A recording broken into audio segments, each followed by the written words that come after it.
Hello, in this short video I want to look at what was shipped in the 062 release of Chocolatey Central Management. So in this release we've addressed a number of bug fixes that have come up as our customers have started to install and play with the latest releases of Chocolatey Central Management. So what I'm going to do is I'm just going to quickly run through some of the bug fixes, explain what they are, and provide some insight into what went wrong.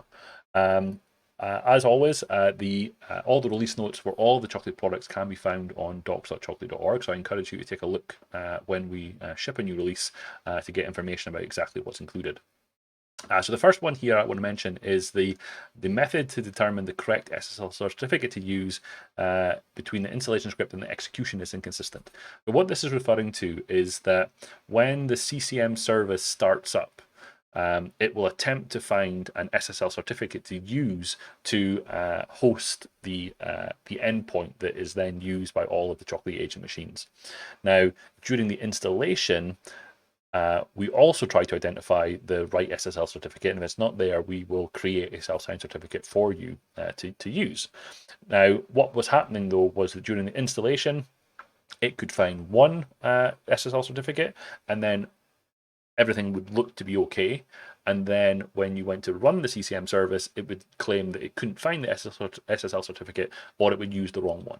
And as a result, when agent machines try to communicate and communicate back to CCM service, it would cause a problem. So what we've done in this release is we have made it so that the method to determine the correct SSL certificate is at least consistent between both the installation and the execution of the CCM service. And if there's still an issue, we're working on a mechanism to make it so that it's possible for you to specify exactly what certificate you want to use within the CCM service. The next one is related to the CCM service portion again, is that if there were an exception when starting up the service, it doesn't halt the internal tasks. So the tasks within the CCM service continue to function even though they're not functional. So we've made it so that if an exception does occur, it will halt that portion of the CCM service, and there will be information in the log files to provide some guidance as to what's going on there. The CCM service log file does not contain full error information. So related to the exceptions not related to the problem where the exceptions wasn't causing the service to halt, it was also the case that there was a missing stack trace. So the detailed information about exactly what was causing the exception wasn't being captured in the log. So we've made a point to make sure that that is getting captured, so that in those scenarios, when you reach out to support and we ask for the log files, it will have all the information that we need. Unnecessary, unhelpful log messages are added to the CCM service log file. So there was a case where the actual information that we needed wasn't being installed, wasn't being added to the log file, and there were other scenarios where some information was being added that wasn't really useful. This was really to do with change in how the uplift of the CCM service to run on .NET Core 3.1. So there was additional logging being added in every time an agent reported into CCM, but that information was really already being captured within the log, so it actually added to the log file for actual no real benefit. So we removed those log files so that it's much easier to identify what's going on with the CCM service now. Upgrading CCM website package doesn't complete successfully due to locked files. So in this one was really to do if you're doing an upgrade from an earlier version of CCM. Due to the fact that we switched the hosting model within IIS from a out of process model to an in process model, there was a scenario where the earlier running process didn't free up the log file, the locked files, to the point that the upgrade didn't happen correctly. So what we've done is we've now made it so that the installation or the upgrade process now ensures that all of the CCM website processes are completely closed off before we attempt to do the upgrade. So hopefully the issues with lots and lots of warnings in the installation script are no longer happening. Upgrading CCM package doesn't ensure creation of required configuration in the app settings.json file.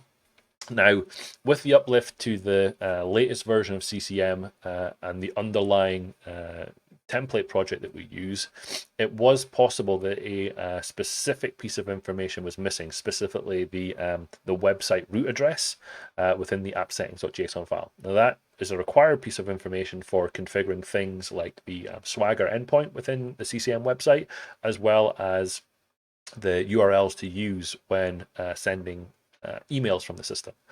So with that piece of information not being there, when you went to try and run the website, it failed to run. So what we've made sure is that in this 0.62 release is that all of the required pieces of information are created in the app settings.json file prior to starting up. And similarly, there was a problem. Again, this is to do with the switching of the hosting model. There was the settings within the web.config file, which is really used to control how the website runs under IIS, wasn't correct. So what we've done is we made a point of ensuring that the web.config file, if during an upgrade, is set correctly. And what it will do is, if it's found to not be in the state that we need it, what we'll do is we'll back up that web.config file and we will recreate it with the new settings in play. Now, again, this was not an issue if you were doing a fresh installation of CCM, but if you were doing an upgrade, then you may potentially run into this issue. Unable to see newly created outdated software reports when the number is greater than 10. So what this is referring to is if we were to go into the outdated software report, I don't know if I've got any outdated software. I do. So if I were to create lots of these, then what would happen was, as I get to number 10, which is the default number that shows in this list, I would get to number 10, and as soon as I did number 11, it wouldn't be visible. Now that was due to the fact that these reports were being ordered differently. So now we've changed the ordering so that the one that we've literally just created is always the top one on the list now. So before, it wouldn't have been clear that any had been added, because there was a related problem where this number was showing incorrectly. This was always showing 1 to 10 of 10, even though there were multiple, potentially multiple other outdated reports already created in the system. So that's been corrected, as well as the ordering, so that you can always see the most recent one that's just been added. So that was this one, incorrect total number of outdated reports. So that's the one I've just mentioned. And then unable to install 061 or 060 database package when IIS is not installed. Now, if you're doing a fresh installation of CCM of 060 and you happen to not have IIS installed, then the dependency packages that we have in play would actually require the IIS need to be installed. Now, that causes problems because, for example, if you're running a database package, you're maybe installing that on a database machine that doesn't need to have IIS installed. So what we did in this release is we've modified the dependencies so that it no longer has that requirement on IIS being installed on the machine where the database is being deployed. So those are the issues that have been addressed in 060. Unfortunately, there were some mainly around the installation and upgrade scenarios.